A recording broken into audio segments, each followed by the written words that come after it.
विधानसभेमध्ये महाराष्ट्र विशेष जनसुरक्षा अधिनियम मांडला गेलाय। केंद्रातल्या UAPA प्रमाणेच कठोर कायदा राज्यातही केला जाणार आहे। कायद्यातल्या कठोर तरतुदींमुळे अनेकांच्या भुवया उंचावल्या गेलेल्या आहेत। विधानसभेमध्ये आज महाराष्ट्र विशेष जनसुरक्षा अधिनियम मांडला गेलाय।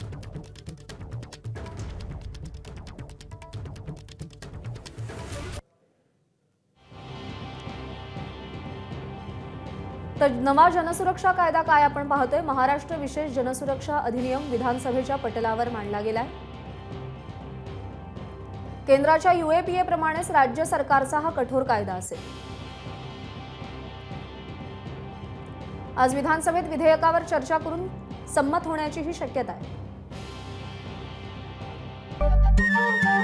नमस्कार। मन सुद्धा तुझं ही वेगळ्याच प्रकारची मालिका तुम्हा सगळ्यांना खूप आवडली होती। याचा दुसरा सीझन कधी येणार अशी विचारणा झाली। प्रतीक्षा संपली आहे मित्रांनो। येतोय मन सुद्धा तुझंचा दुसरा सीझन।